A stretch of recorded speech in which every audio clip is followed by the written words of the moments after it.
Bilangan pasal 9 ayat 1 sampai 14.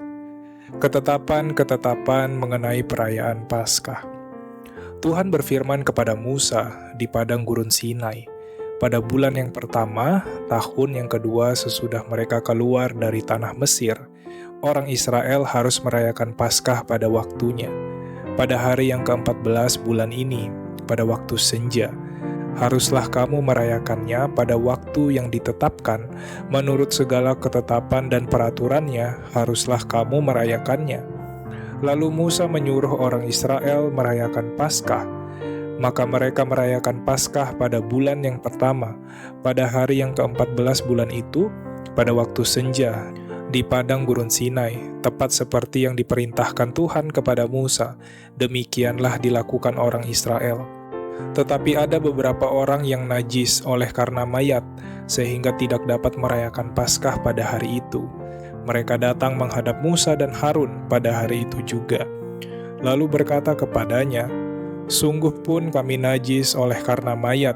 Dengan dasar apakah kami dicegah mempersembahkan persembahan bagi Tuhan di tengah-tengah orang Israel pada waktu yang ditetapkan?" Lalu jawab Musa kepada mereka, "Tunggulah dahulu, aku hendak mendengar apa yang akan diperintahkan Tuhan mengenai kamu."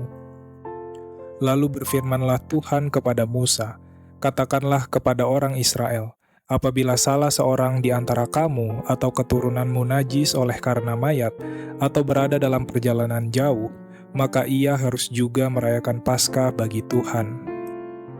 Pada bulan yang kedua, pada hari yang ke-14, pada waktu senja, haruslah orang-orang itu merayakannya, beserta roti yang tidak beragi dan sayur pahit haruslah mereka memakannya. Janganlah mereka meninggalkan sebagian daripadanya sampai pagi, dan satu tulang pun tidak boleh dipatahkan mereka.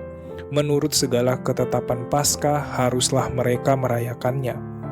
Sebaliknya, orang yang tidak najis dan tidak dalam perjalanan, tetapi lalai merayakan Paskah, orang itu harus dilenyapkan dari antara orang-orang sebangsanya, sebab ia tidak mempersembahkan persembahan yang kepada Tuhan pada waktunya. Orang itu akan menanggung akibat dosanya. Apabila seorang asing yang telah menetap padamu hendak merayakan Paskah bagi Tuhan, maka haruslah ia merayakannya menurut segala ketetapan dan peraturan Paskah. Satu ketetapan harus berlaku bagi kamu, baik bagi orang asing maupun bagi orang Israel asli. Ayat 15 sampai 23. Tiang awan memimpin perjalanan Israel. Pada hari didirikan kemah suci, maka awan itu menutupi kemah suci, kemah hukum Allah, dan pada waktu malam sampai pagi, awan itu ada di atas kemah suci, kelihatan seperti api. Demikianlah selalu terjadi. Awan itu menutupi kemah, dan pada waktu malam kelihatan seperti api. Dan setiap kali awan itu naik dari atas kemah, maka orang Israel pun berangkatlah. Dan di tempat awan itu diam, di sanalah orang Israel berkemah. Atas titah Tuhan, orang Israel berangkat, dan atas titah Tuhan juga mereka berkemah. Selama awan itu diam di atas kemah suci, mereka tetap berkemah. Apabila awan itu lama tinggal di atas kemah suci, maka orang Israel memelihara kewajibannya kepada Tuhan, dan tidaklah mereka berangkat.